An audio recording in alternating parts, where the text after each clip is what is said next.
contract. It seems like you're in limbo. How tough of a personal situation is this for you? It's pretty tough, but y'all know me for a long time, and the way that I handle things is I kind of keep my mind, keep the things out of my life. So I don't pay too much attention to it. It's hard when it has to do with my life, but I keep a positive attitude and keep moving forward, and whatever happens, I'll be ready to roll. What's tough about it? You're the most sought-after quarterback in the National Football League right now. Well, just the unknown, one way or the other. You hope for the best, but not knowing things for your family, for myself, the preparation, who to throw to, all that kind of stuff. So only thing I can do is, like I said, is try to get my body right, make sure my mind's right whenever the bell rings. How much would you like to have the opportunity to start somewhere else in the National Football League? Oh, that's obvious. I mean, yeah, that's a big deal to me, and that's the next step for me, and that's what I'm looking forward to doing. When the lockout was lifted when you're out here with when the lockout was lifted for one day, were you able to discuss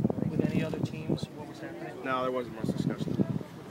When you had the opportunity to talk to Andy during, he said you guys spoke. Did he say anything to you about letting you know that they're going to do what's best for you and helping you out as far as getting playing for another team possibly? Well, I texted him and he brought it up. And I said, Coach, I didn't even call you to talk about that. I mean, he's done me great for years, and obviously we'll be good friends for a long time after I'm an Eagle. So I just wanted to talk to him and hear his voice again, and he wanted the same. He threw in there at the very end, said, I'll do what's best for you. He always keeps me in mind. He does that for all of his players and all of his coaches. That's what makes him great, and that's why he's still he's been around for as long as any coach that's coaching right now. Do you think there's any chance you'll be back? Everyone keeps saying. Really, I don't know. I mean, does anybody know right now? There's just it's kind of radio silence, it seems like. So I just don't want to get my mind set on one thing or one team or one place to live, and then something different happens. So you haven't bought any houses in Arizona? No houses. Kevin, you're out here with your teammates. At all during this, as you're throwing passes to your current teammates, do you think that you might not be with these guys for much longer? If this lockout is lifted, when the season does roll around, that you won't be with these guys? Do you think about that at all as you're out here? Well, yeah, it crosses your mind, and that's one of the reasons I want to come back too. I've spent 4 years with these guys, so.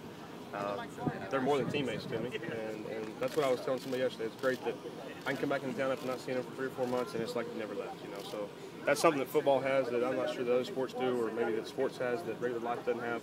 We're all brothers in this thing together, and it's about time to start seeing each other again. Is this what the lockout has reduced you to? No haircut and no shave, because we hardly recognize you. Yeah, that's what I told somebody the other day. I made a little bet. I said, okay, I'm not shaving, or I'm not getting a haircut until I'm at a press conference where my next team or this team. What are your friends? I'm sorry, Jeff. Go ahead. When did you get back? When did you land in Philly? Yesterday morning.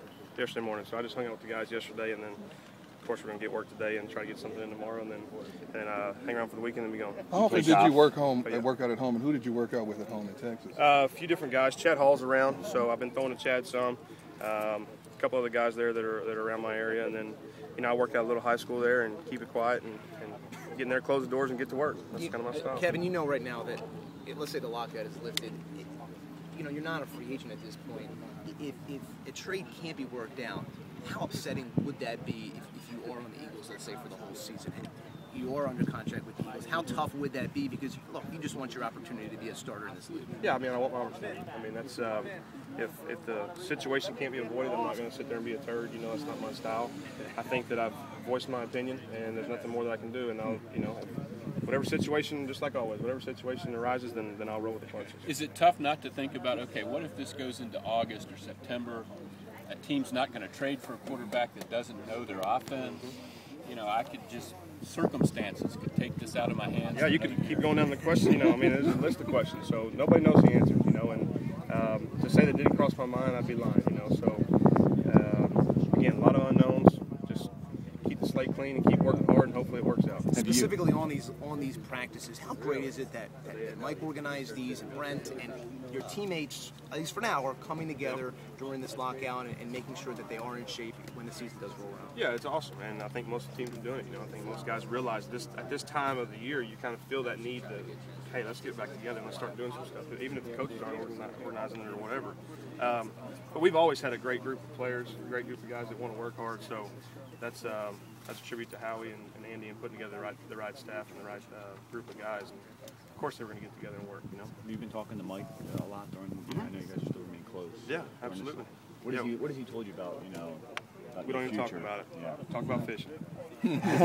Who twisted your arm the most to come up here? Nobody. I just, I don't know. I was working out about a week and a half ago and said, man, it's time. So I just booked a flight and came on up. And I think I called Brent like 18 hours in advance. And, hey, come pick me up from the airport. I'm gonna stay with you for the week. So. Phillies could use an extra pitcher. Yeah. Yeah. I mean, anything has. So I'm good, man. All right. Thanks.